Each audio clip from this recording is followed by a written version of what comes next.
What up, y'all? It's the Rainy Storm checking in for the Leo new moon. Hope everybody's doing good. Hope everybody's doing great. Hope everybody's feeling lively, lovely, all those great things as we finish closing out August in its fiery, passionate energy of Leo. Shout out to my Leo. Shout out to my Virgo. Shout out to my Leo Virgo us, baby. My Mercury Leos. Today we have a grand fire trine, actually, as we move into this new moon with the South Node in Sagittarius, as well as Mars in Aries and the Black Moon in Aries as well. So we have a lot of fire bringing this Leo new moon in, which is amazing because we need it. We've all been needing a little bit of fire, and for us, Sagittarius season is not going to be the same. It's just not. Sagittarius season is going to be a completely different season than we've ever seen before in our lives. So make sure you soak.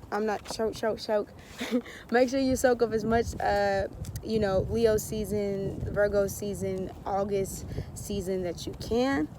It is my birthday month, so I've been doing all that I can to really enjoy this month because Cancer season was a bitch. Let me tell you. It was a lot. Cancer season was a lot, so I'm trying to take out as much time as I possibly can to relax and enjoy my week, month, all that good shit. I pulled a couple cards before. I pulled the Aries card. I did go back to the astrology cards when I first started doing the Rainy Storm, so I figured I'd do this for this moon. I pulled the Aries card, which says the energy around you is dynamic and spontaneous, crusading, and impulsive action is likely, especially as we have Mars in Aries. It's so easy to get railed up, amped up, ready to jump up, do something. You can either use this Mars in Aries for better or for fucking worse. It's really up to you and how you want to play it. This is a really good time as well. For me personally, this is moving through my 6th house. So for me, I've been physically trying to get my body working out more, just trying to funnel that energy into, not necessarily say I've been on my routine every day. It definitely has not been an everyday thing for me, but we got some kettlebells and shit in the house, so every now and then I'll kind of pick the kettlebells up and I'll lift up. I'll take a nice little walk. I'll try to soak in as much sun. I've been trying to soak in as much sun as I can before, we move into the fall season and stuff, to get that vitamin D. And that's been giving me energy. So I just say that to say to just do things to keep yourself active, not necessarily busy, but just physically active, because we do have a lot of fire, powerful Aryan energy, and no matter what you have in your chart, it's Mars being in its home sign for anybody out there. It's gonna make you want to move. It's gonna make you want to get out. It's gonna make you want to, exude that Aryan, Mars and Aries energy, period. And we have Chiron in Aries too, so this is about the self. And so as we move into this Leo full moon, or this Leo new moon, before I do that, we do have the 2nd house as well. Your assets, finances, and the things that you value, and of course the moon, your conscious, sensitive, inner emotions and responses. So since we have this Leo full or new moon, and we have this grand fire trine, or not grand, but fire trine, and this 2nd house energy. This is completely us detaching ourselves from any emotions that no longer serve us, spiritually, physically, emotionally. I probably said that already, but really just detaching from that, because whatever is holding you back, or whatever is making you feel depleted, or whatever is making you feel basically keeping you out of focus on your true self, on your true soul, your true spirit, the heart of who you are, it's affecting your 2nd house. Definitely check to see what's in your 2nd house, or what sign lies in your planet house. For me, is Aries directly, but it has your emotions, the way you feel, the way you care about yourself. That Leo, since we're in a Leo new moon, this Leo energy of knowing yourself and knowing who you are, and really living in that joyful, playful energy of Leo and life and things like that is directly affecting your second house. So really taking stock of not only your finances, you know, and what your money's looking like, but I also look at this to be as like a, you know, financial value currency of like energy, you know. What are some things that maybe came up until this point through these months, these past couple of months up until this point, that you've realized like some of these things were not really serving you? And I'm not saying like bend into your will and shit, like, oh, you do as I say type, you know, and if they not doing as I say, I don't, you know, not that bullshit, but like really things, people in your life that no longer come at the highest value. You know, when we get into fire energy in itself, specifically Leo energy is royalty. You know, it's very royal, kingly, you know, palace-like energy. So if we look at the whole grand scheme of things and we look at the scope of like your home and like what do you want to come into when you walking into your own palace? Even if you're not like a Leo or you don't have heavy Leo energy, what do you want to, when you come home to your palace, whether that's a physical palace or that's your inner palace, what do you want to come home to? You know, and this energy in your second house is going to tell you a little bit more about that. Like your value systems, you know, the things that you hold dearly to your, you know, close to your soul, close to your spirit, you know. Hopefully, I would hope one of those things would definitely be the self, which would mean that the environment, your external environment, the things that you are, if it's not even just in your physical space, but the things that you give your energy to on a day-to-day basis is clear. You know, there's clarity there, there's love there, there's joy there, there's playfulness there. If we're talking about like the upper level of Leo, the downward or the lower level energy of Leo is being, you know, what, you know, stereotypically, you know, self-centered or thinking about oneself more than thinking about the others, or needing like external validation to fulfill you, and instead of just seeking that within yourself and just kind of living with that integrity, or living with that confidence of like who you are and what you bring. So yeah, man, like this moon for me personally has really taught me the value of rest is one. And I thought that when, you know, August came around, like I was gonna be in hyperdrive. I thought my ass was gonna be like, all right, let's time to boom, boom, boom. Like I feel that energy, especially as we move towards September. Like I'm feeling like this energy of like, all right, it's kind of time to get back, you know, to it and things like that. But for the most part, nah. Like I haven't really been feeling. I've been like resting, you know, and I think having a fixed moon, you know, it's not a mutable moon, this is a fixed fire moon. It's kind of like it's okay to chill, you know. One thing that I know specifically for myself as a Leo, and then just, you know, other Leos that I know sometimes will, and even Leo Mars especially too, will like keep running and going and going. And even though it's not mutable energy, once it gets focused on something, it gets so focused on that thing that like it just keeps going and going and going and going and going, and then the well runs dry.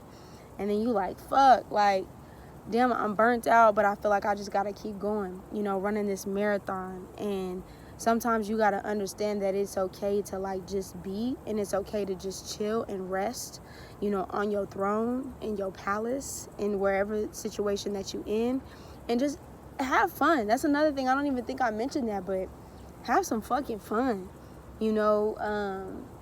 You know, maybe go find a couple people that you rock with, go kick it with them, or people you haven't seen in a while, or, you know, going to one of your favorite places, or, you know, just going out and being within nature, you know, and just kind of sitting with yourself and, you know, just soaking in all that good energy of nature, you know, letting nature revive you and nature heal you, and being in that. Aries also for me, you know, without the second house included, is like finding your inner warrior, your inner soldier. You know, being able to stand alone and being able to stand in the face of, you know, negativity or whatever, you know, things that are going against you. Being able to stand with that, not having to follow the ideals of the larger group. Not to say that, you know, the larger group sometimes is not needed, or like you can't collectively go into groups and collaborate and, you know, bounce ideas and things off of each other. But that's Aquarian energy. Aquarian energy is being a part of a group but still having like this individual self. But sometimes the downside to an Aquarius, just Aquarius energy, is that is groupthink. You know, Aquarius wants to rebel against groupthink, but sometimes it can get meshed up into the group's, you know, ideals, and it kind of can teeter-tot that line. Leo, same, especially if Leo's seeking validation or seeking external validation for people, it'll kind of go with the flow of the group. But on the higher frequency vibration of Leo is a leader. You know, Leo is going to shine in its own values, in its own presence, you know, without needing like external things to state its claim. So, you know, definitely take that going into September and the rest of these months, actually closing out this year, that, you know, sometimes, and I'm going to pull these cards that I got from the Osho Den Tarot Tech, but sometimes it's okay to just go at it solo dolo, you know. It's a lot of things being reconfigured right now in all of our lives, and, you know, sometimes you got to go at shit alone. Laziness.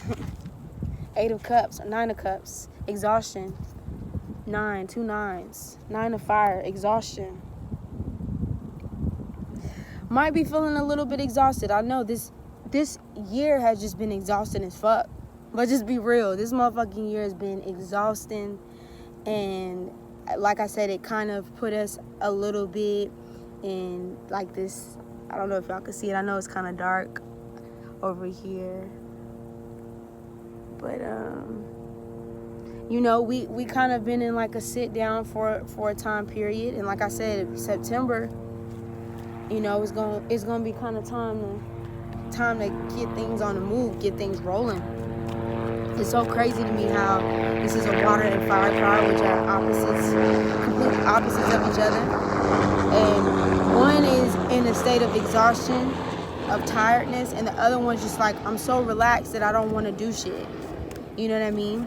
And I think this year, this kind of plays off of what's been going on this year, of like, we've just been so exhausted by like the news and like, you know, this North Node Gemini energy of all this information coming out and having to try to process this information, but we don't know what the fuck is true. You know what I mean? We don't know what to believe. We don't know what. We don't fucking know. And then it just gets to a point, because you don't know what the fuck is going on. You know, it's easy to like kind of scroll back and kind of just get lazy. And I don't think there's anything wrong totally with laziness. It's just when it becomes like your daily life, where you just kind of not doing shit,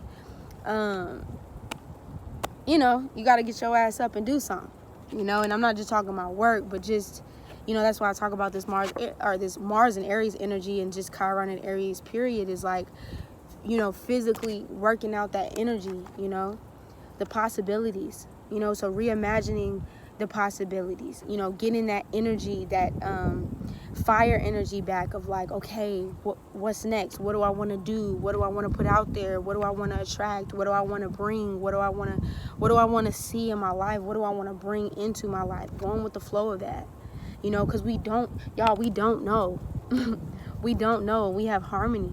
We don't know what's next. We never knew what was next, but we can definitely make our own, you know, personal changes in our lives as we move day to day, and really figure out, you know, just like what do I need for my life now that I'm in this portal, now that I'm in this window period, like, what do I need, you know? Aries, I want, me get. Shout out to Astrology. I love Astrology. If y'all ain't checked out Astrology, please check out Astrology. She's a dope ass astrologer. YouTube. Check her out. But one of the things that she said about second house, Aries in the second house, like once again, that's one of my personal planets. In my houses, she was like, second house in Aries is just the energy of me want, me get. And so imagining these possibilities and not trying to force, because that's another thing to Mars and Aries, is trying to force the hand or force your way through, or, you know what I mean? Like using too much aggression to get what you want. Sometimes you got to plant that seed, you know, and you kind of sit back, see how my boy doing, or my girl, or they, whatever you want to call it, is doing. They just sitting back, chilling, waiting for shit to come to them. They ain't rushing. They in complete harmony with whatever's supposed to come and whatever's supposed to go. 10 of Cups. You know, this is complete just being at peace. Being at peace. I'm going to put one more card before I wrap this up. But just being at complete peace at where you're at right now. And not stressing on the future and what if and what how and what have you. You know, I just think it's been the frustration of not knowing, which once again we never really knew or never really know. But we can have an idea, we can make plans, you know, not to have any control right now. This is the last card I'm gonna pull. Not to have any control or feeling like we don't have control. You have control. You have control of your own narrative. It might not look like it because of what's going on the outside, but you have somewhat of control. You can put, you know, things in place to get you to the places that you want to be and do the things that you want to do. You know, y'all don't get the shit fucked up. We might be in quote unquote quarantine right now, but moves still can be made, you know, on any given level, whether that's in a relationship or whether that's, you know, financially, you know, regardless of what it is, spiritually, for your own personal self, you can still control the narrative in your own day-to-day life. Another thing before we go, you know, Leo is about living in the moment. You know, even though when Leo gets focused on something, it can sit there, it can, you know, we can look at things and be like, all right, here we go. And we move in this direction and we do what we got to do. But it's also about just finding that peace and just being where you at, being where you are, you know, changing your mind, changing your thoughts, and then this mentality of worry and stress and all this other shit, and being like, you know what, that shit might have stressed me a couple weeks ago, baby. But we moving on to better things. I can't stay stuck in the what if and what have you. Like I'm just here doing what I do to the best of my ability, and we just gonna see what comes of it. So stay patient, y'all. Stay optimistic as much as you can.